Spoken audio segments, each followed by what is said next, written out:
भारतीय मजदूर संघ द्वारा संलग्न ओडिशा राज्य आशाकर्मी संघ बालेश्वर जिला तरफ आशाकर्मी मानकर एक शोभा आज पूर्वाह्न 11टा समय रेलवे स्टेशन निकटर बाहरी जिलापाल कार्यालय सम्मुख में पहुंची एक विक्षोभ प्रदर्शन करते।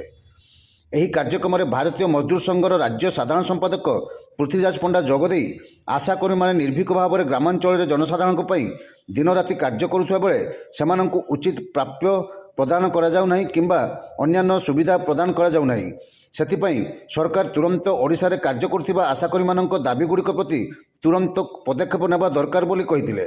ଅନ୍ୟମାନଙ୍କ ମଧ୍ୟରେ ଓଡ଼ିଶା ରାଜ୍ୟ ଆଶାକର୍ମୀ ସଂଘର ରାଜ୍ୟ କାର୍ଯ୍ୟକାରୀ ସଭାପତି ଶକୁନ୍ତଳା ଗଚ୍ଛାୟତ, बीएमएस लीगल सेल राज्य सभापति अंजन कुमार कर, लीगल सेल जिला सभापति आलोक पंडा, आशाकर्मी संघर जिला सभापति सीता दास, साधारण संपादिका जानकी राउल एवं जिला संपादक अरूप नायक प्रमुख जोगदे वक्तव्य प्रदान करते। शेष में एक प्रतिनिधिमंडल जिलापाल को भेटी मुख्यमंत्री उद्देश्य एक दायीपत्र प्रदान करते।